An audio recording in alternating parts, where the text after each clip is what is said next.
The black Maybach glided to a stop before the marble steps, and the entire lobby of the Callaway Tower seemed to stop breathing, not because of the car but because of the man who stepped out of it. Royce Callaway never needed to raise his voice to make people part before him. He only needed to appear, the unhurried stride of a man who had never once had to rush for anything in his life, leather shoes striking the stone floor dry and sharp like the ticking of a countdown, and a single glance across the crowd, enough to make even the most powerful figures in Chicago lower their eyes to the tips of their own shoes. Delaney Ward never heard him coming. She was kneeling in the middle of the lobby, wiping up a coffee stain someone had spilled on the stone, her hair tucked hastily beneath a janitor's cap, her cart loaded with rags and spray bottles blocking one corner of the walkway. 5:40 in the morning, the hour when the whole city still slept, when only people like her were awake to erase yesterday's traces before people like him walked in and soiled today. "Move that thing out of my way." The voice wasn't loud. It didn't need to be. It was the kind of voice so used to being obeyed that it had forgotten such a thing as refusal even existed. Delaney didn't look up right away. She set down the cloth, drew in a breath, and silently counted to 3, an old habit, from back when she still sat in rooms where a single wrong number could bury a person alive. Only then did she raise her eyes. He stood there, tall, the coat on his back worth more than a year of her wages, looking at her as if she were just one more stain someone needed to wipe away. Behind him came a few quiet laughs. One person, then another. The kind of laughter that springs not from joy but from fear of standing on the wrong side. So they laughed along with the man certain to win. She didn't argue a word. She rose, pulled the cart tight against the wall, its wheels shrieking a long line across the stone. The sound dragged on longer than it should have, and for that moment, the entire lobby could hear nothing else. "That's better," Royce said, already stepping past her without bothering to glance back. "Someone who knows her place." He vanished behind the elevator doors. The crowd dispersed. No one noticed the janitor still standing by the wall, both hands resting on the cart's handle, her back strangely straight as the spine of someone long accustomed to standing before men 100 times more powerful than the one who had just passed, and never once bowing her head. What neither Royce Callaway nor the woman scrubbing the floor below yet knew was this: before the week was out, the most powerful man in Chicago would stand before the woman he had just treated like garbage and beg her to save the one thing on earth his money could not buy. And she would be forced to choose, to reach out and save the man who had crushed her, or to turn her back and walk away. And the name Delaney Ward hid beneath that janitor's cap. If the crowd that had just laughed at her ever learned it, not one of them would dare laugh again. If this story already has you holding your breath, then buckle up, because what comes next will steal it away entirely. And don't forget to subscribe to our channel so you never miss a single moving story to come. The 40th floor of Callaway Tower had no noise. People said the only sound permitted to exist there was the breathing of those waiting for Royce Callaway to speak. That morning, inside the walnut-paneled conference room, looking straight out over the cold gray surface of Lake Michigan, 6 men in suits sat around the long table, and one man stood at the head of it, both hands braced against the glass, his back turned to them as he looked down at the city waking below. No one dared to clear his throat. The man sitting closest to the door, a plump fellow with a gold watch hanging heavy on his wrist, kept wiping sweat from his forehead, even though the air conditioning was cold enough to make a person shiver. He had just won a construction bid worth many millions of dollars by forcing a string of small contractors to drop their prices until they went bankrupt, then swallowing their work without paying them a single cent. He thought Royce had invited him up here to congratulate him. He was wrong. Royce turned around. He didn't sit down. He simply placed a thin stack of documents on the table and pushed it lightly toward the fat man with 2 fingers, slowly, the way someone might push a final chess piece into place. The fat man looked down. His face went pale. Inside that stack of papers were the names of 11 small contractors, the contracts torn apart halfway through, the forged signatures, and the money that should have been paid to workers who were now sitting at home with no jobs. There was even a photograph of a machine shop that had shut down, its sign hanging crookedly upside down in front of the gate. Royce said nothing about any of it. He only poured himself a glass of water, took 1 sip, then set the glass down so softly it made no sound. "I'm giving you 3 days," he said, his voice so quiet the fat man had to lean forward to hear him. 3 days to pay back every dollar to every person on this list, plus the interest you forced them to carry. The fat man gave a strained laugh and started to open his mouth to argue. Royce lifted one hand a little, only a little, and the man fell silent as if someone had seized his throat. Royce came closer, pulled out the empty chair beside him, sat down, folded his arms on the table, and looked straight into his eyes with a calmness more frightening than any rage could have been. "Do you know why I don't like men like you?" he asked. "It isn't because you're greedy. Everyone in this room is greedy. It's because you choose people who can't fight back. You hunt the weak because the weak stay silent. That is the most cowardly thing a man can do." The fat man trembled as he said it was only business, that everyone did the same thing, that Royce had no right. Royce smiled, but the smile didn't reach his eyes. "I have no right," he repeated, "but I have these papers, and I have relationships with every bank that has ever lent you money. By noon tomorrow, if this list hasn't been paid, there won't be a bank in this city that will take your call. By the end of the week, your name won't appear in any bidding file within 500 miles. And by next month, you'll understand what it feels like to be one of the workers you threw into the street." The room was so silent that the ticking of the clock on the wall could be heard. None of the 5 remaining men dared to look toward the fat man, as if even looking at him would be enough to make them guilty by association. Royce stood, buttoned his suit jacket, and stepped back toward the window, as though nothing had happened at all. 3 days, he said one last time without turning his head. "Don't make me remind you." The fat man hurriedly gathered the documents in hands that shook uncontrollably, then almost ran out of the room. When the door closed behind him, one of the men still seated there, Royce's longtime advisor, breathed out softly, and said he could have crushed him immediately, instead of giving him a chance. Royce looked down at the city, where small, ordinary people were hurrying to work, people who would never set foot on this 40th floor in their entire lives. "I don't crush people because I enjoy crushing them," he answered quietly. "I do it so the powerful men in this city remember there is still a line." He paused for a moment, his gaze distant. "Whoever crosses it, I'll make sure they learn the price." The advisor said nothing more. He had worked for Royce Calloway long enough to understand that this man could be chillingly ruthless with those who deserved it. But not once, not even once, had he ever seen him strike someone who couldn't defend themselves. That was the one rule Royce never broke. The rule that even the enemies who hated him most had to acknowledge. What neither the advisor nor Royce himself knew was that only a few hours earlier, right at the foot of this very tower, he had broken that very rule with a woman kneeling on the stone floor, and that small mistake would come back to find him far sooner than he imagined. At 11 o'clock at night, Delaney Ward climbed 3 flights of stairs because the elevator in the building had been broken since before she moved in. The hallway was dim beneath a sickly yellow bulb that flickered to its own uneven rhythm, and she had grown so used to it that she no longer noticed. She unlocked the door as quietly as she could, set her bag down, slipped off the shoes with the worn-down heels, and stepped inside barefoot so she wouldn't make a sound. In the corner of the room, beneath the soft glow of a star-shaped nightlight, her daughter was sleeping deeply.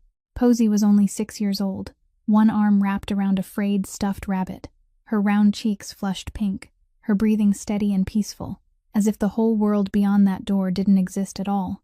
Delaney went to the bed, pulled the thin blanket up over her daughter's shoulders, then stood there for a long while just looking at her. This was the reason. This had always been the reason. Every night, after scrubbing away other people's dirt, after hearing words like the ones that man in the lobby had spoken that morning, she could still come home and see this face, and everything became worth it again. She sat down in the old chair by the window, looked out at the glittering lights of Chicago in the distance, and for a moment, memory drew her back to the time when her name had once been spoken with a different title attached to it. 3 years earlier, Delaney Ward had been a sought-after forensic accountant at one of the largest investment funds in the city. She was the person they called when the numbers refused to line up, when something had been hidden behind long rows of details no one else could see. She was so good that people said she could hear a lie whispering among thousands of transactions. Then came the day they placed an audit report in front of her and told her to sign it. That report concealed a massive sum of money that had vanished from client accounts, and that money had flowed straight into the pocket of the chief executive officer's son. They told her that all it would take was one signature, and everything would be smoothed over. Her career would rise. She would have a corner office with glass windows looking out over the lake. She refused. She wrote into the file exactly what she had found, not removing a single word, not softening it to make it easier to hear. 1 week later, the resignation letter on her desk already had her name typed at the bottom. The meeting with the board was only a formality. They called it a procedural error, as if 3 years of spotless work could be erased with one phrase. But they didn't stop there. Before she could find another job, her name had already been whispered throughout the industry, painted as someone dishonest, someone untrustworthy, and her professional license was suspended, pending an investigation everyone knew would drag on forever. Not a single financial company dared to hire her. The doors she had once knocked on with confidence now closed in her face, politely but firmly. Her savings dwindled while rent and milk for Posey waited for no one. Then, one afternoon, while standing in line with dozens of other people outside an employment agency, she realized that the only job anyone was willing to give her immediately, the only job that didn't require the resume that had been stained black, was cleaning. She took it without hesitation, because a 6-year-old child couldn't understand the word honor. But she understood very clearly what it meant to have a warm dinner in her stomach. Delaney looked away from the window. The past had been left behind, and she didn't allow herself to sit with it for long. She stood, walked to the old cabinet against the wall, opened the bottom drawer, and took out a small box. Inside were an old laptop and a notebook with curled edges, the only things left from the person she used to be. Every night, after Posey fell asleep, she still opened that notebook, still followed the numbers through her mind, because some skills never leave a person, even after the whole world has turned its back. She glanced at her daughter one more time, smiled very softly, then opened the notebook beneath the lamplight. Outside, the city still didn't know that the woman who mopped the floors inside its tallest tower had once been the best in the business at reading the lies hidden behind numbers, and that before long, that very buried skill would pull her back to the exact place where she had fallen. Morning at the boarding house always began with the heavy thudding of children running down the hallway and the smell of cheap coffee drifting out from the shared kitchens. Delaney had just come home from the night shift, her eyes still burning from lack of sleep, when she found Carmen crouched on the bottom stair, both hands clutching her head, a stack of crumpled papers scattered around her feet. Carmen was the mother who lived in the last unit down the hall, raising 2 children on the wages of a kitchen helper. A woman who always smiled even though she had very few reasons to smile, and that morning was the first time Delaney had ever seen her cry. They had borrowed a small amount from a fast loan company the previous winter, when the youngest child had to be hospitalized, and now the number they owed had swollen to many times the original amount, so large that Carmen couldn't understand how it had become that way. She had taken the papers to a free legal advisor at the community center, and they had told her the contract was legal, the signature was hers, and there was nothing to be done. Delaney sat down beside her, quietly picked up the papers, and smoothed each sheet across her knees. "May I take a look?" she said gently, and Carmen handed them over without much hope, only the way someone pours out her troubles to a kind neighbor. But Delaney didn't read those papers like a neighbor. She read them the way her entire life had trained her to read, line by line, every tiny printed note along the edge of the page, every number pushed down to the bottom of a table, where people's eyes usually slipped past. And there, among the dense terms written for the very purpose of making sure no one would bother reading them to the end, she found it. A compound interest penalty clause calculated by the week instead of by the month, as the company had verbally told Carmen, a number hidden behind a comma placed in the wrong spot, and most importantly, a line stating that the applied interest rate had exceeded the limit allowed by state law. The free lawyer had skimmed over it and missed it because he had looked at the signature without looking at the numbers. Delaney did the opposite. "You don't owe as much as they say," she told Carmen, her voice calm but firm. "Most of this money is illegal, and I can show you exactly where." While Carmen stared at her with a look caught between astonishment and disbelief, Delaney took a pen and circled each line, wrote notes in the margins in neat, decisive handwriting, and drafted a letter for her demanding that the company explain the fees by their proper legal names. She did it so quickly that Carmen had to ask who she was, and how a cleaning woman knew such things. Delaney only smiled and didn't answer directly. "My father once said something to me when I was little," she said softly, her hand still moving across the page. "He told me numbers never know how to lie. Only people lie with them. My job is just to find out who is lying." Carmen didn't fully understand that sentence, but she held the letter as if she were holding an escape ticket. 3 days later, the lending company withdrew almost all of the penalties, rather than allow the matter to be brought into the light, and Carmen's debt shrank to only a small portion of what it had been. The news spread very quietly through the boarding house, the way kind things often spread, from one person's mouth to another person's ear. And Carmen, in a gratitude she didn't know how to express, told the story to her cousin, a quiet man who worked as a driver for an office downtown. An office that belonged to the vast network of people working under Royce Calloway. He listened to the story about the cleaning woman who could read the traps hidden inside contracts even lawyers had given up on. And he remembered it, storing it in a corner of his mind, the way people keep something that seems useless, but might one day be needed. Delaney knew nothing about that. She only went back to her room, lay down to snatch a few hours of sleep before her next shift, her heart lighter because she had helped someone. She couldn't have imagined that this small good deed, planted on an exhausted morning, would become the fragile thread that led the most powerful man in Chicago straight to her door, at the exact moment when he had nowhere else left to hold on. 3 days after that morning in the 40th floor conference room, an express delivery envelope was placed on Royce Calloway's desk, and when he opened it, for the first time in many years, he felt something that money should have erased from his life long ago. Inside was a notice from the prosecutor's office, along with a stack of bank statements, and the name printed in bold on them wasn't his, but the name of his 16-year-old younger brother, Eli. According to what the papers showed, a large sum of money had been transferred through a trust account under the boy's name, routed through several shell companies, then vanished into destinations no one could trace, and every paper trail pointed in one single direction, that Eli himself was the one behind the siphoning of that money. Royce knew his brother. He had raised him since the boy was far too young to understand, had become his support in place of their dead parents, and he knew as surely as he knew the rhythm of his own heartbeat that the boy had never signed anything like that. But papers didn't care what he knew. Papers only presented numbers, and those numbers had been arranged so intricately that they looked like a written confession. This wasn't an accident. This was a trap, laid by an enemy patient enough and intelligent enough to understand that the way to wound Royce Calloway wasn't to aim at him, but to aim at the only weakness he had in the world.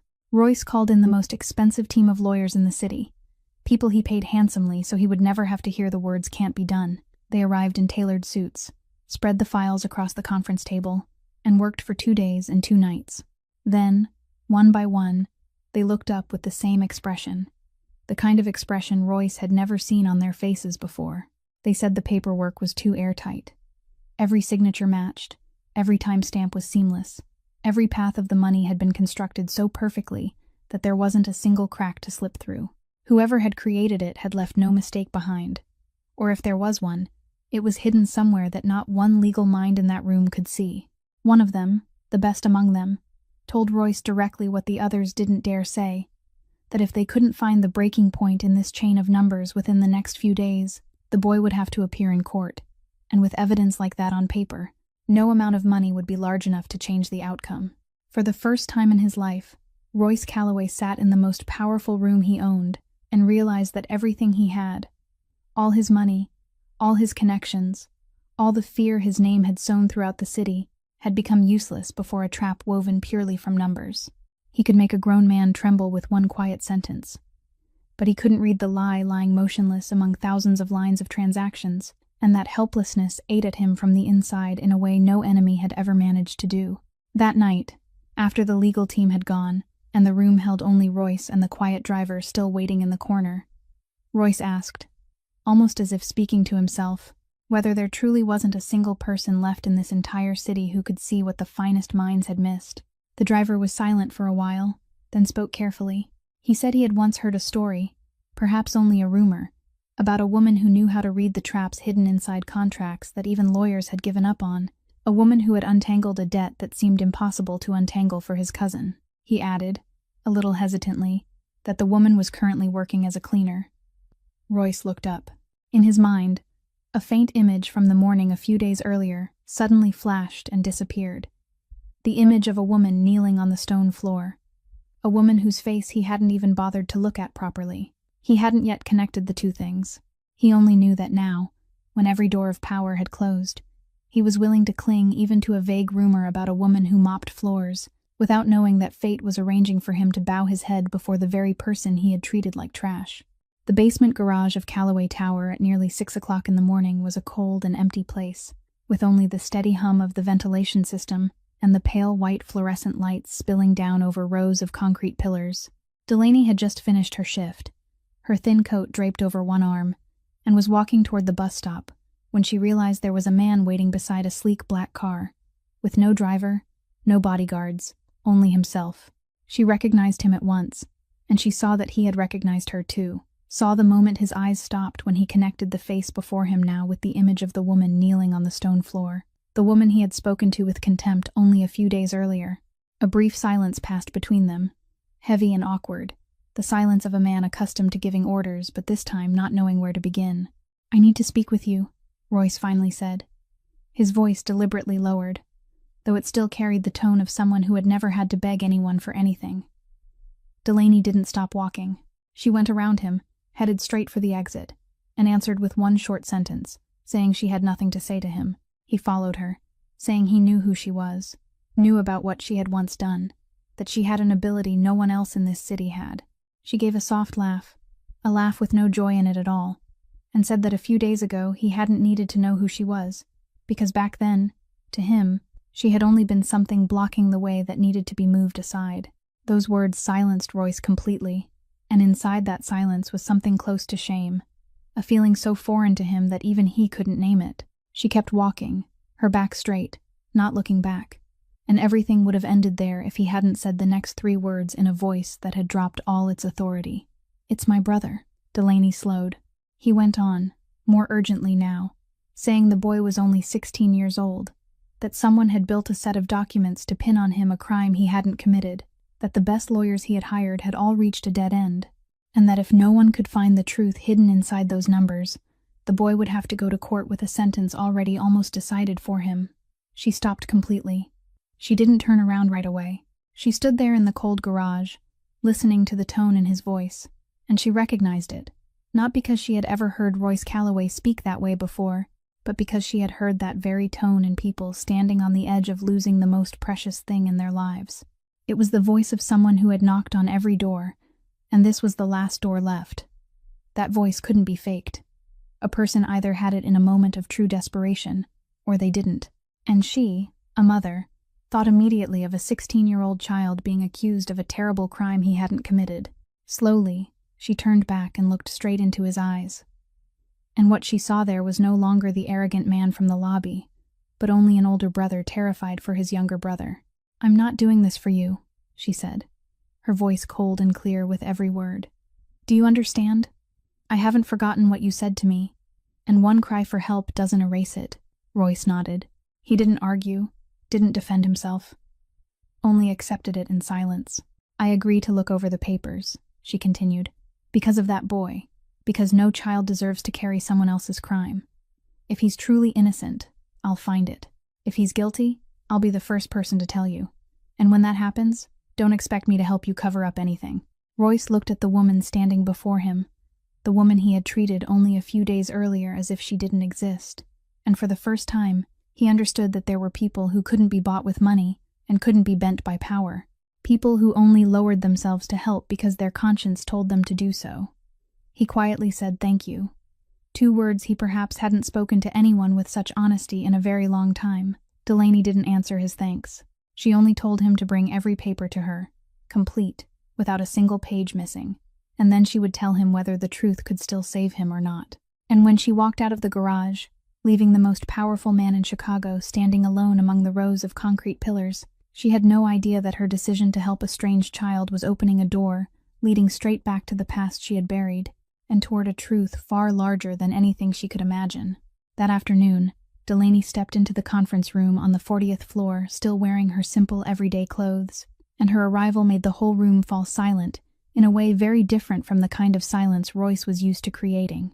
5 lawyers in expensive suits looked up at her with unconcealed skepticism, their eyes moving from her shoes with the worn-down heels to her hastily tied hair. And in those eyes was the question no one said aloud. What could this cleaning woman possibly do when all of them had already failed? Royce stood at the head of the table. He offered no explanation, only gestured for her to sit before the towering stack of files and the thick bundles of printed bank statements spread across the entire tabletop. Delaney didn't sit down right away. She took off her coat, draped it over the back of the chair, pulled the chair closer, and began. She asked no questions, needed no summary from anyone, and didn't touch the cup of coffee someone had placed in front of her. She simply drew the first stack of papers toward herself and began to read, and the way she read made the lawyers gradually stop speaking among themselves and turn to look at her. Her finger moved steadily and calmly down the columns of numbers, without haste, her eyes following a private rhythm that only someone in the profession would understand. The rhythm of a person who wasn't reading each number, but reading the spaces between them, reading the things that should have been there but were missing. 1 hour passed, then nearly 2, and the room sank into the soft rustle of turning pages. One of the lawyers began to grow impatient and was about to say that they had already reviewed all of this, but Royce only lifted his hand slightly, and the man fell silent. Delaney turned to the bank statements from the final months, skimmed through thousands of transaction lines, strung together like an endless river of data, and then her finger slowed. She flipped back a few pages, then forward again, her eyes stopping at one point, and she reached for the red pen beside her and circled one line. She kept turning the pages, circling another line, then another, on pages dozens of sheets apart. When she set the pen down, there were 6 red circles scattered throughout the entire file, and she turned the stack around so everyone could see. "There is one money transfer that repeats again and again," she said, her voice so composed that it sounded even clearer in the silent room. "Every few weeks, always at 3 o'clock in the morning, and always in a strange, uneven amount, never a round number." She tapped the tip of the pen against one of the red circles. "No one transfers money at 3 o'clock in the morning. A 16-year-old boy certainly doesn't. This isn't a transaction made by a human being sitting in front of a computer. This is an automated order scheduled by software, and whoever programmed it was too confident, so he left behind one habit, this odd number. It repeats exactly every time, off at the same decimal place, like a signature he didn't even know he was leaving. Find out who controls this automated order, and you'll find the person who truly siphoned off that money, and it isn't the boy." The room went utterly still. Not one lawyer spoke, because all of them had just realized that they had held these pages in their hands for 2 days, had read them again and again, yet not one of them had stopped long enough to see what this woman had seen in less than 2 hours. The best lawyer, the one who had once told Royce directly that they had reached a dead end, silently pulled the file toward himself, looked at the red circles, and gave a small nod, a nod that admitted defeat and offered recognition at the same time. Royce wasn't looking at the papers. He was looking at her. He looked at the woman he had treated only days ago, as if she were a stain beneath his feet. The woman who had done in one afternoon what an entire team he paid millions of dollars couldn't do, and for the first time in his life, the look he gave another human being wasn't a calculation of how much they were worth or how dangerous they might be, but something he rarely felt toward anyone, pure respect. Delaney didn't notice that look, or she deliberately pretended not to. She only stood, put her coat back on, and said her part was done here, and now it was the job of the people being paid to follow the lead she had just pointed out. But when she walked out the door, Royce remained standing there, watching her leave, and inside him, a question began to kindle, the question of why someone this gifted had to mop other people's floors at dawn, and he didn't yet know that the answer would lead him to a secret buried deep inside his own family. Mrs. Marlowe Hartley lived on the top floor of the boarding house, in a small room whose window looked out over a whole corner of the city, and from the day Delaney moved in, she was the only person in the building Delaney truly thought of as family.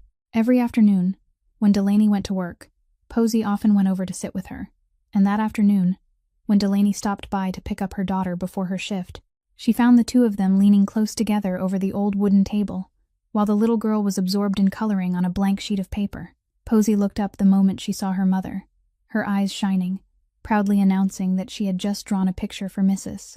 Marlowe, and she lifted the sheet with all the pride of a 6-year-old child. In the drawing, 3 people stood holding hands in front of a towering building that reached up to pink clouds, one grown-up, one old woman with silver hair, and one tiny little girl in the middle, all of them wearing oversized smiles drawn with a red crayon. Mrs. Marlowe held the picture in her wrinkled hands and looked at it for a long time, and then something rare happened. The corners of her mouth softened, her shoulders trembled faintly, and she laughed. A strangely bright, clear laugh, coming from someone far too old to laugh easily.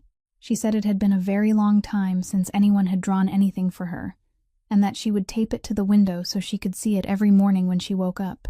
Posey clapped her hands with a delighted giggle, And in that moment, the little room felt warm, as if there weren't a cold city waiting outside at all. Delaney made her a cup of tea, and when Posey ran to the corner of the room to play with her crayons, Mrs. Marlowe suddenly looked at Delaney with a different gaze, deeper and more distant. She asked where Delaney worked, and when she heard Delaney mention the name Callaway Tower, the hand lifting the teacup stopped halfway. She set the cup down very gently, stayed silent for a while, then asked Delaney's last name again, even though she already knew it, as if she needed to hear it one more time. Ward, Delaney answered, a little surprised.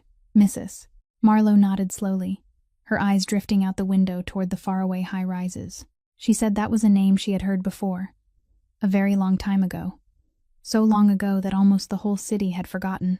She told Delaney, in a quiet and even voice, that many years earlier, inside the very tower where Delaney now mopped floors every night, there had once been a man with the last name Ward, a rare, decent, and honest man, someone who had done things that made that name respected in the city's financial circles. Then she stopped, and in that silence was an old sorrow no words could fully carry. That man fell, she said, not because he was wrong, but because he was right, at a time when people didn't want anyone to be right. Delaney waited for her to go on. But Mrs. Marlowe only shook her head softly and said it was a story from a time long gone, that perhaps it was only a coincidence of shared surnames, and she smiled it away the way someone brushes off a speck of dust. Delaney didn't understand why that story made her heart sink, or why the name of a stranger left a strange feeling in her chest, like the echo of something she had once known but could no longer remember. She was about to ask more, but it was time for work, and Posey was already running over to wrap her arms around her leg, asking for a hug before Mommy left.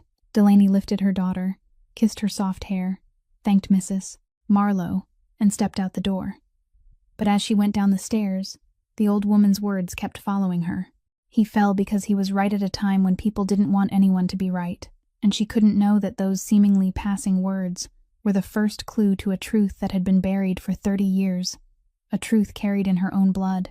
On Saturday morning, the flea market held in the vacant lot at the end of the street was always crowded and noisy, with vegetable stands, old clothes, and household goods spread everywhere beneath tarps of every color, and Delaney usually stopped by to buy a few cheap things before going home to rest.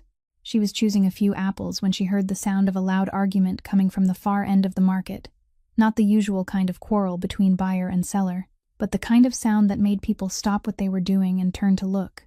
A large man in a leather jacket was standing in front of a small hardware stall, blocking the way and forcing an elderly couple back against a corrugated metal wall. The husband tried to stand in front of his wife, his hands trembling, while the other man waved a stack of papers in their faces, loudly demanding that they immediately pay a sum many times larger than the amount they had borrowed to open this tiny stall, or else he would send people to clear the whole place out that very afternoon.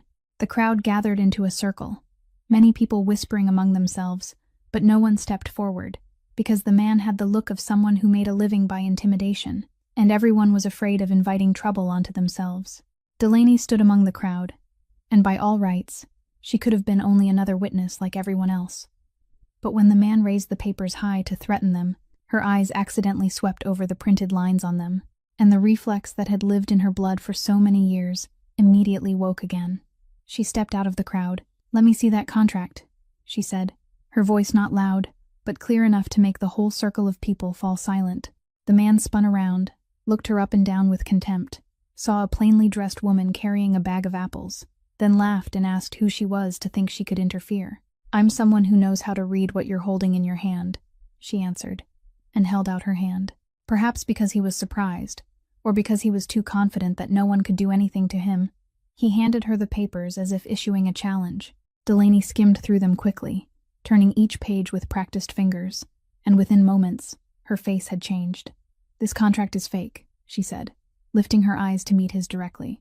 "Not fake in the signature, but fake in the way it was constructed." She turned to the last page and tapped one finger against a number. "The interest rate written here is far beyond the limit allowed by state law, which already makes it illegal in itself." She flipped back a few pages. "And here as well, the date on the signing page doesn't match the disbursement date recorded later.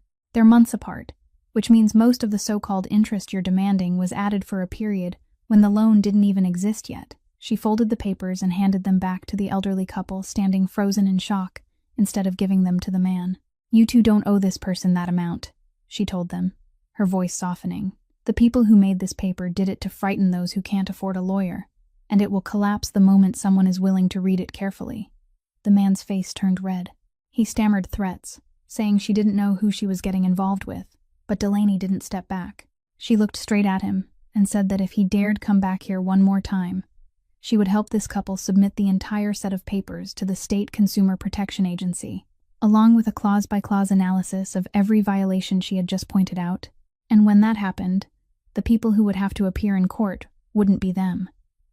The way she said those things, concise, precise, without the slightest hesitation, left the man speechless. He looked around at the crowd, which had now turned fully toward her side, hurriedly snatched up the papers, threw out one hollow threat for appearance's sake, then slunk away.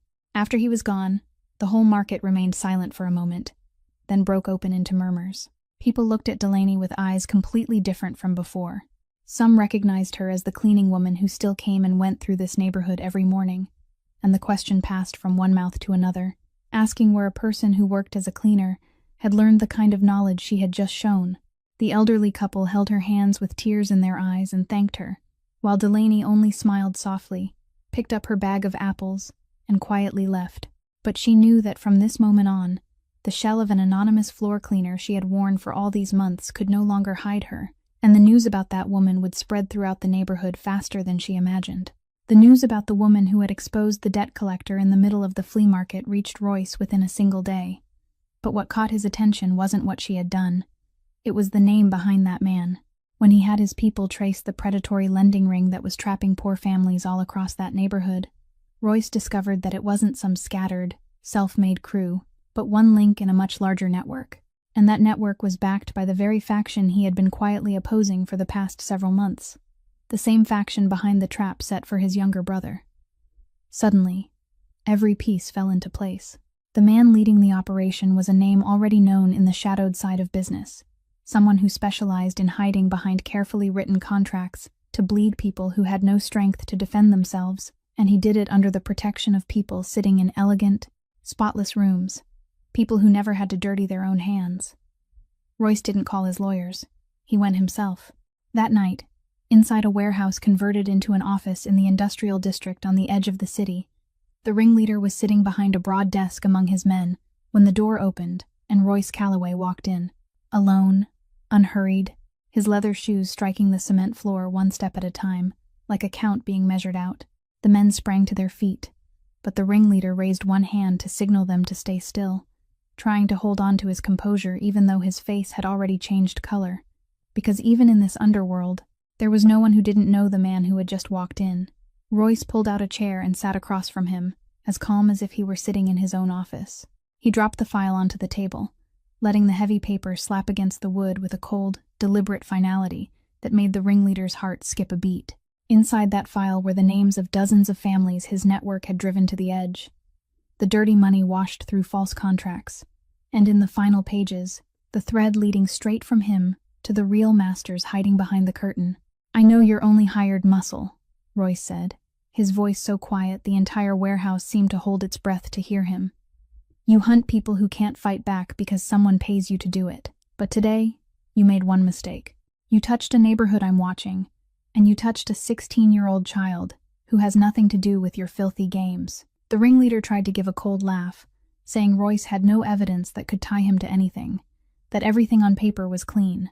Royce didn't answer right away. He only looked at him for a long time, with a calmness that raised the hair on the back of the neck, the kind of gaze more terrifying than any threat, then said that by tomorrow morning, every bank that had ever laundered money for this network would receive a copy of that file, that by noon, the prosecutor's office would have the other copy, and that the hidden masters he had always thought would protect him would be the first ones to cut him loose in order to save themselves. "When that happens," Royce said, "you'll understand what it feels like to be one of the people you backed into a corner." The ringleader lost the last of his composure. His men rushed forward, ready to strike, and in that brief instant there was a surge of shoving. Several bodies went down, but everything ended so quickly it almost hadn't had time to begin, because Royce's security team, who had been monitoring the perimeter, breached the room in a flash the moment the tension turned physical. Understanding that touching Royce Calloway would only make everything worse for him, the ringleader backed down. When all of it settled, Royce was still sitting in the same chair, not even adjusting the front of his jacket, as if nothing that had just happened was worth his concern.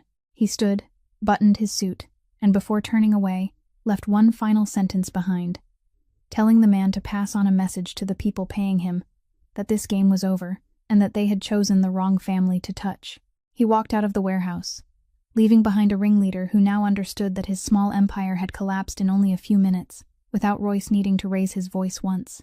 But the most important thing was that as Royce delivered that blow, he knew exactly what he had just done.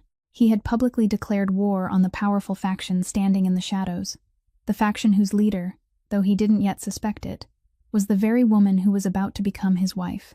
Tabitha Voss was not the kind of woman who allowed her emotions to show, and that was exactly why she was dangerous. As one of the sharpest lawyers in the city, the woman who was about to become Royce Calloway's wife, in a wedding already scheduled and anticipated by half of Chicago's upper class, she was used to reading other people the way she read a contract. Finding the hidden clause, predicting the next move. As the hidden mastermind who had subtly orchestrated the financial trap around Eli Calloway, Tabitha was furious to learn from her inside sources that a mere janitor had managed to crack her perfect code. This wasn't just about a change in Royce's mood. It was a direct threat to her grand ambition. She realized this nameless woman was a dangerous wild card. Sitting before her vanity, her face instantly shedding all tenderness, she picked up her phone to call her operatives. She needed to know everything about Delaney Ward and find a way to destroy her credibility before the truth could surface. The uglier the better, she added, then ended the call. In the days that followed, pieces of information were brought back to Tabitha one by one, and she assembled them with the patience of a hunter. She learned that the woman was working as a cleaner inside Royce's very own tower, a detail that made her laugh softly because of its irony. Then she dug deeper, tracing backward to the time before Delaney became a nobody. And what she found made her eyes brighten. An audit report she had refused to sign, a dismissal arranged with careful precision, a name blackened across the industry, a professional license suspended pending investigation, and most importantly, an old debt the woman still hadn't fully repaid from her hardest days. To a lawyer like Tabitha, this wasn't a story of injustice. It was an arsenal. She understood that truths, when arranged correctly and told in the right tone, could turn an innocent person into someone suspicious in everyone's eyes. She didn't need to lie. She only needed to select the truth, emphasize this, leave that in the shadows, and let the crowd draw the exact conclusion she wanted them to draw. She placed all those papers into a leather briefcase, clicked the latch shut with a dry, crisp sound, and sat silently for a while by the window, looking down at the glittering city below. She didn't hate Delaney Ward. She didn't even bother to think of her as a person. To Tabitha, that woman was simply an obstacle in the wrong place, and obstacles could always be removed, cleanly, legally, and without leaving any trace leading back to her. She took a sip of wine, smiled to herself in the dark, and began planning the way she would strike, not with a noisy blow, but with a move so smooth that by the time Delaney Ward realized she was falling, there would be nothing left for her to hold on to. Tabitha's blow came on a Wednesday afternoon, and it arrived exactly the way she had calculated. Smooth, legal, and without leaving a single trace that led back to her.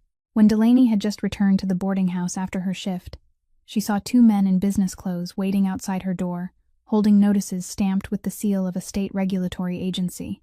They read the contents to her in the flat voices of people who were only following orders, saying that she was being investigated for practicing professional financial consulting, while her license was suspended, an act considered impersonating a certified professional, and that there had been specific statements about her advising people in the neighborhood on contract matters and financial legal issues.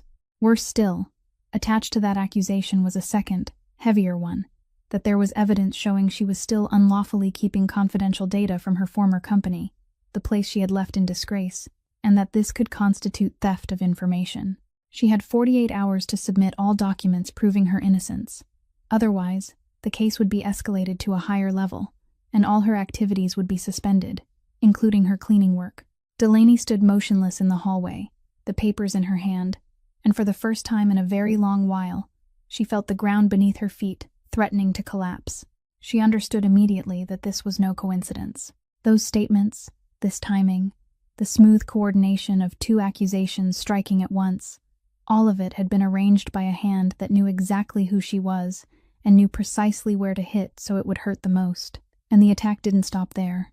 That very evening, the owner of the boarding house knocked on her door, his face full of apology but his voice firm. He said he was very sorry, that he knew she was a decent person, but that he had just received pressure from somewhere he couldn't conveniently name, that if he continued renting to someone under investigation, he would get into trouble himself, and that she needed to move out within the next few days. Delaney didn't argue. She didn't beg, because she had lived enough to know that this man was only another pawn being pushed forward, just as she was, and that the real person behind it was sitting somewhere far away, very high above, clean and safe. That night, after leaving Posey to sleep at Mrs. Marlowe's, as she often did on nights when she needed quiet to think, Delaney sat alone in the room that now seemed ready to cave in around her. She looked at the notices spread across the table, looked at the brief span of 48 hours already counting down, and helplessness rose until it lodged painfully in her chest. She knew the papers that could prove her innocence were all sitting in records back in her former city, knew that obtaining them properly and in time was almost impossible, and knew that the person behind all of this had calculated down to the hour in order to force her into exactly this trapped position. But what tightened her heart was not the risk of losing her job, nor even the risk of losing the roof over her head. It was Posey. It was the little face sleeping peacefully in the room upstairs, the child who had no idea that the small, warm world her mother had struggled so hard to build for her was trembling at its very foundation. Delaney thought of her daughter, and in that moment, fear almost drowned her. The private fear of a single mother, the fear that no matter how hard she tried, no matter how honest she remained, people would always have a way to take everything away. She lowered her head into her hands, and for the first time, after so many months of staying strong, her shoulders began to tremble softly. But even in that weakest moment, deep inside her, there was still something that refused to fall. A small voice reminded her that she had once risen from a place even lower than this, and that for the sleeping child upstairs, she had no right to let herself stay at the bottom for too long. Night drifted deeper, and Delaney was still sitting there in the dark room, not bothering to turn on another light, with only the weak glow from the street spilling through the window and drawing blurred streaks across the wall. She had stopped crying long ago, and what remained after the tears was not relief, but an exhausted emptiness.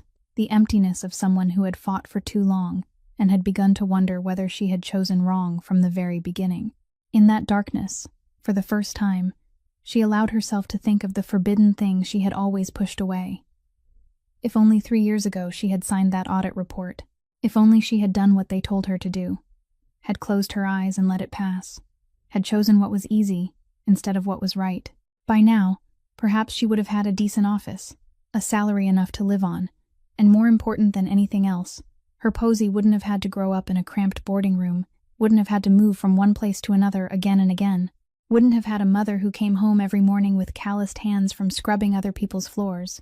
She had always believed that honesty was the only thing she could leave her child, an inheritance more precious than money. But tonight, sitting in the wreckage that very honesty had brought upon her, she was no longer sure. Did a 6-year-old child need a mother so upright that she had nothing left? Or did she need a mother who knew when to lower her head so her child could be warm and fed? That question tormented her, gnawed at her, and she couldn't find an answer. She stood, walked to the window, and her eyes accidentally stopped on a sheet of paper neatly taped there. It was a copy of the picture Posey had drawn. The little girl had excitedly drawn another one just like it for her mother after giving one to Mrs. Marlowe, and Delaney had taped it to her own window. Beneath the dim light from the street, she saw 3 figures holding hands in front of a tall building that reached up to pink clouds, oversized smiles drawn in red crayon, and in the middle was a tiny little girl whom Posey had labeled in her crooked child's handwriting as "Me and Mommy." Delaney stood still, looking at the picture for a long time. In the world Posey had drawn, there were no investigation notices, no people sitting high above and pulling strings, no fear and no injustice. Only a little girl holding her mother's hand and smiling, a little girl who believed with absolute innocence that her mother was the strongest person in the world and would always be able to protect her. And it was that innocent faith, drawn in those clumsy strokes of crayon, that touched something inside Delaney no argument could reach. She realized that if tonight she chose to bow her head, chose to run, chose to let those people win, then what she would lose was not her job or her home, but the very person the child in that drawing believed her to be. She couldn't teach her daughter to stand tall if she herself knelt down. Something inside her hardened again, slowly but certainly, like the spine of a person who had just remembered who she was. She lifted her hand, wiped her face dry, took a deep breath, and when she exhaled, the fear was still there, but it no longer controlled her. She wouldn't run. She had run from her former city once, and she wouldn't repeat it. This time, she would stay. She would fight, not with power or money she didn't have, but with the one weapon no one had managed to take from her hands, the truth. She walked back to the table, switched on the small lamp, pulled the old computer toward herself, and began. Royce learned about it the next morning through the quiet driver himself, the same man who had once told him about the cleaning woman who knew how to read lies. When he heard about the 2 accusations aimed at Delaney, about the 48-hour deadline, about the fact that she was about to be forced out of her home, Royce set his coffee cup down on the table, and his face hardened in the way everyone who worked for him knew was the sign of his coldest anger. He didn't need anyone to tell him whose hand was behind this. The timing, the precision, the way the 2 blows had been coordinated to drive one person into exactly the kind of corner with no way out. All of it bore the mark of one person he knew far too well, the woman who still sat across from him at dinner every evening with a gentle smile and eyes that never revealed a thing. Royce said nothing to Tabitha. He only picked up his phone and began making calls.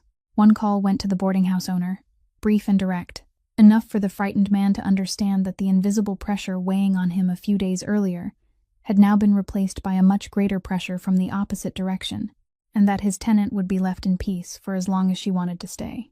Another call went to someone he knew inside the regulatory agency, not to shut down the investigation, because Royce understood that doing so would only make everything look more suspicious, but to make sure it would be carried out fairly, by proper procedure, without being manipulated by statements bought with money.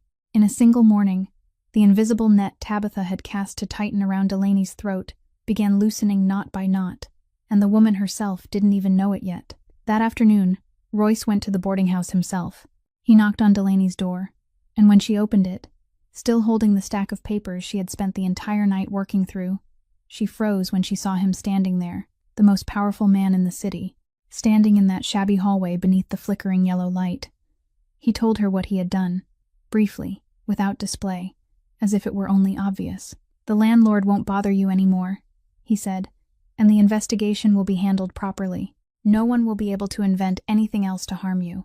Delaney listened in silence, and instead of the relief he had expected to see on her face, he saw something else, caution mixed with self-respect. "Thank you for the place to stay," she said slowly, "because that concerns my daughter, and I won't refuse anything that keeps a roof over her head." But then she lifted her eyes and looked straight into his, and her voice grew firm. "As for that investigation, I will face it myself. I don't need you to use your connections to save me. I only need it to be judged fairly, and the rest I'll prove with my own documents." Royce looked at her, a little surprised, because he was used to a world where people competed for his protection, where any hand he extended was always seized eagerly. He said he had enough power to make the entire matter disappear in a single day, that she didn't need to struggle like this. But Delaney shook her head. "If you make it disappear with power," she said, "then to everyone out there, I will always be a guilty woman protected by a powerful man. I don't want to be pardoned. I want to be cleared, and those 2 things aren't the same. I've already lost too much for holding on to my innocence.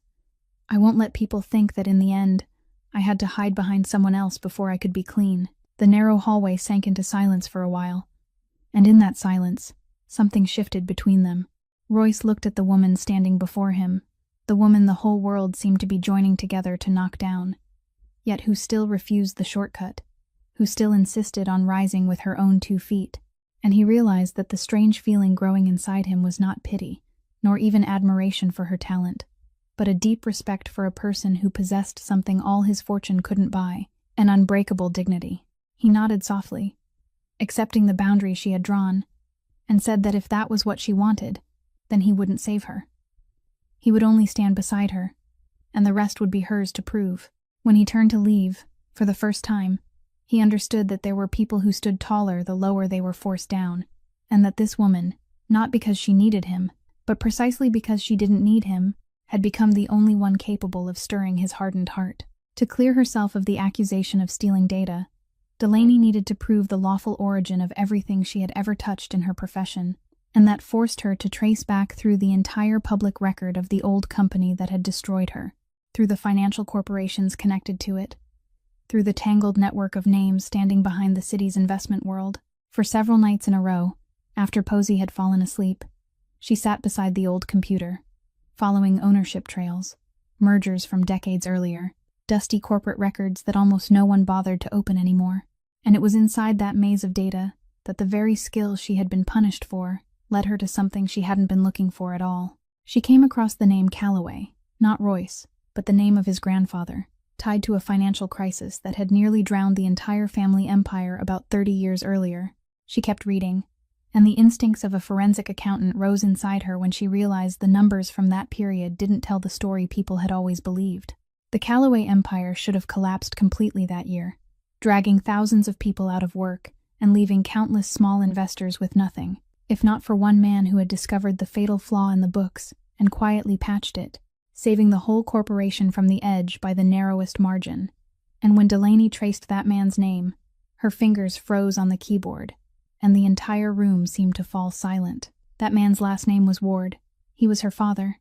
She sat motionless for a very long time before the screen, her heart pounding, then plunged into reading everything that remained, fitting together every broken piece of a truth someone had deliberately torn apart and buried. Her father, a man honest to the point of rigidity, had saved the Calloway family, and the reward he received was betrayal. When he discovered that the rescue had been carried out through methods he couldn't close his eyes to, he spoke up, and the very people he had just saved turned back and silenced him. They used power and money to smear his name, push him out of the industry, drive him into bankruptcy, turning a quiet hero into a forgotten failure. He died a few years later in silence and poverty, carrying to his grave a truth no one was willing to hear, and she, his daughter, had been far too young then to understand why her father had left this world with an unnamed bitterness in his eyes.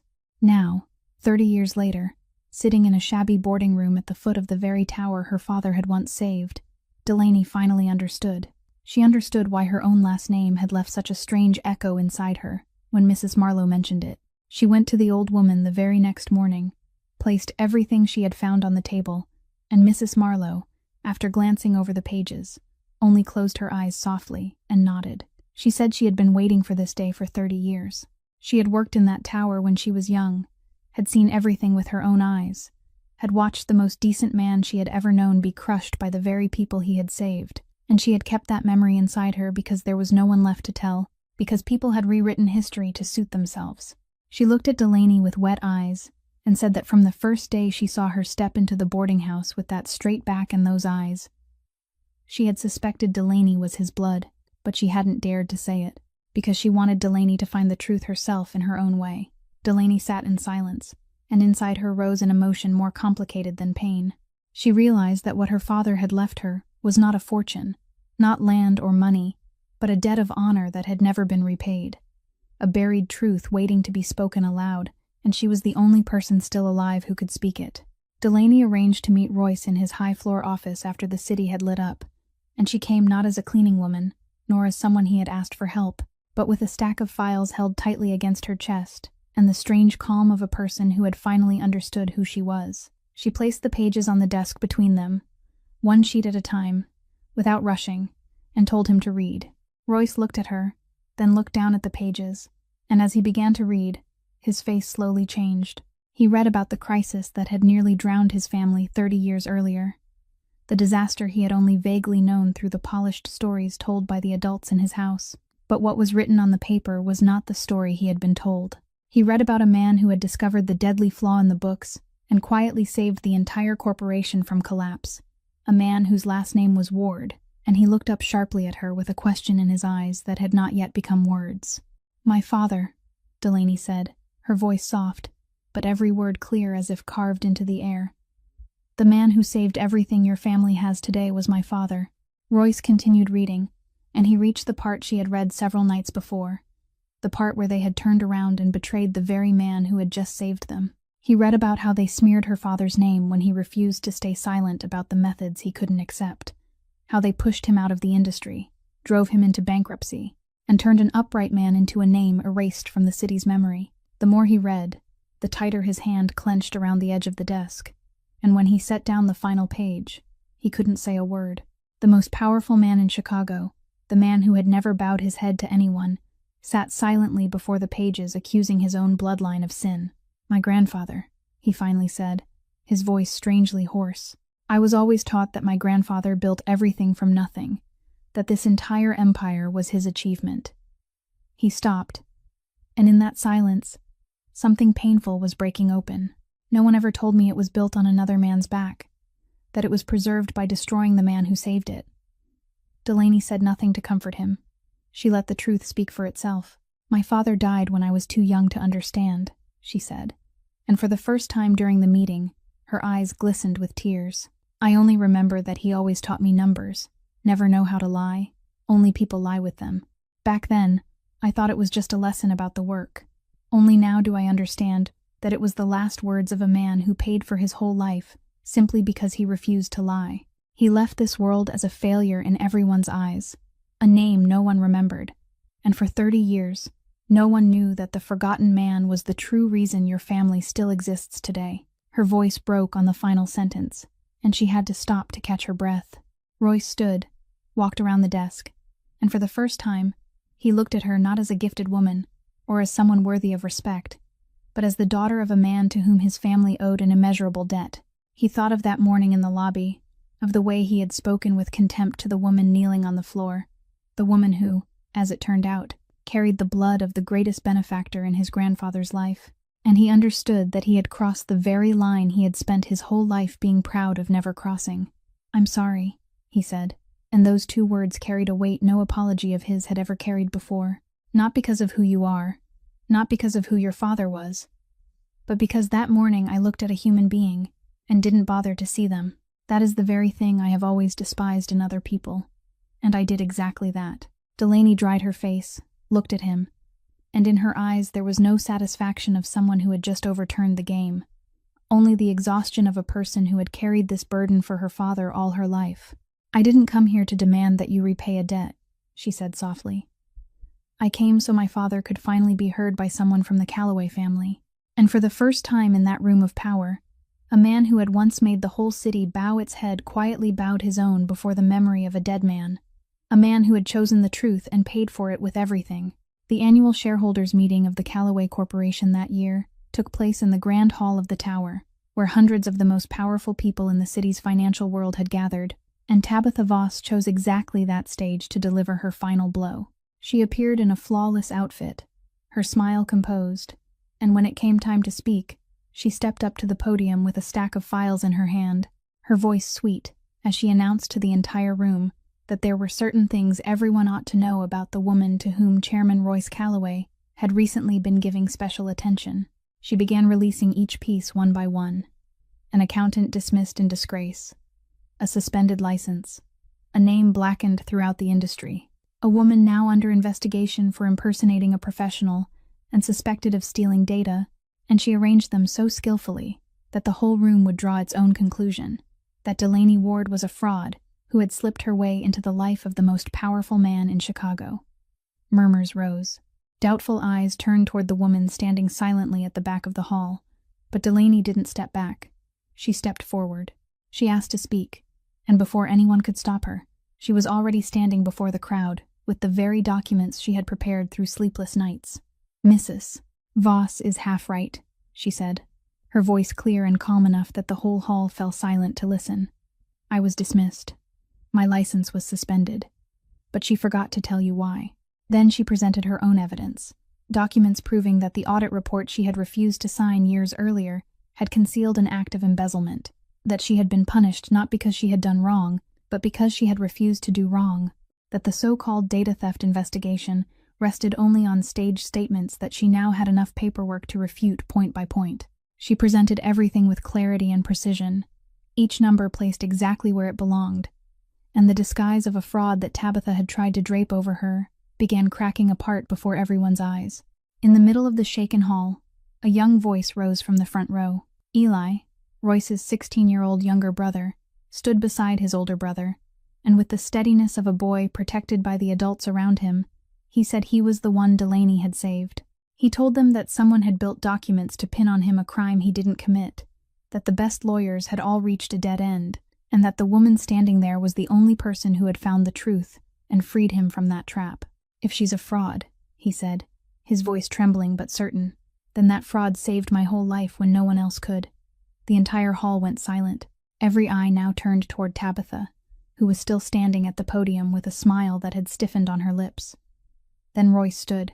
He walked forward and stood beside Delaney, facing all the shareholders and facing the woman who was about to become his wife. He said everything Delaney had just presented was true, that he had verified it himself, and that the attack against her had been arranged by the very people sitting in this hall. He didn't name Tabitha directly, but his eyes said everything. Among the shareholders was a major business alliance closely tied to the Voss family, an alliance everyone knew was a pillar of Royce's ambitions, and when he chose to stand with the truth, he understood exactly what he was giving up. By the end of the meeting, that alliance announced its withdrawal, taking with it contracts and relationships it had taken him many years to build. Royce accepted the loss without blinking. Tabitha stepped down from the podium, came close to him, and for the first time, her face revealed a true emotion. Not the suffering of a woman losing love, but the bitter astonishment of someone who had just lost a game she had believed was already hers. "You're really doing this for her?" she asked softly, almost unable to believe it. Royce looked at her and answered that no, he was doing it because it was right, and that her problem had never been losing, but the fact that she had never believed righteousness could matter more than profit. Tabitha looked at him for a moment, then looked at Delaney, and in her eyes was the silent admission of a proud person who had realized she had misjudged everything. She said nothing more. She turned and walked out of the hall with her back straight and her steps even, carrying her ruined ambition with her, and the door closed behind her, as if closing an entire chapter of life that Royce had chosen to leave behind. 3 months later, on the ground floor of Callaway Tower itself, the place where Delaney Ward had once knelt every early morning to scrub stains from the granite floor, a small office had now risen with a simple sign, saying this was a place for free financial counseling for people who couldn't afford to hire a lawyer. Royce had set aside that space for her, not as a gift to atone for his guilt, but as a return of what should have belonged to the Ward family long ago. People lined up from early morning, poor laborers, single mothers, elderly people who had once been pushed to the end of the road by murky contracts, and Delaney met with them one by one, reading for them the numbers they didn't understand, showing them the traps hidden in the fine print, giving back to them the very thing she had once almost lost, the belief that truth still had a place in this world. Her father was finally cleared, his name recorded again as the man he had truly been, an honest man who had saved an entire empire and been betrayed by it, and this time, no one could erase that name anymore. One weekend afternoon, as golden sunlight drifted softly through the tall glass windows, Posey ran happily around her mother's new office, a box of crayons in her hand, and Eli, the teenage boy who now smiled more often, sat down on the floor with her, patiently helping her draw a tall building that reached up to pink clouds. The two children laughed, and that laughter filled the space that had once been the cold stone lobby, making it warm in a way all the money in this tower had never been able to do. Royce stood leaning against the doorway, watching the scene, and when Delaney stepped to his side, he said quietly that he wasn't asking her to forgive him for that morning, because there were some things an apology couldn't erase. He was only asking her to give him a chance to begin again, this time as a man who knew how to see a human being before seeing their position. Delaney looked at him for a long time, then nodded softly. Not because he was powerful, not because of anything he could give her, but because she had seen a person truly change, and she believed everyone deserved a chance to become better. On the top floor of the old boarding house across the city, Mrs. Marlowe Hartley sat beside the window where Posey's drawing was taped, looking toward the tower glittering in the afternoon sun. She smiled, and in a very soft voice, she whispered to someone who now lived only in memory that he could rest easy, that the final debt had been paid, and that his daughter had done what the whole city had owed him for 30 years. This story reminds us of one simple thing that people sometimes forget, that a person's true worth doesn't lie in the clothes they wear or the job others can see, but in the integrity inside them that nothing can buy, and that respect must be given to everyone, even the person we think is the lowest, because we never know how extraordinary a soul may be behind such an ordinary appearance. If the story you just heard touched your heart, please press subscribe to our channel, leave a like, and share this video so we can spread kindness to even more people, and so each day you can have more meaningful stories to listen to. How do you feel about Delaney's story? And what do you think of her choice and Royce's choice? Please leave a comment below and share the feelings from deep inside your heart, because we're always eager to listen to every thought you have. Thank you for staying with us until the very last moment.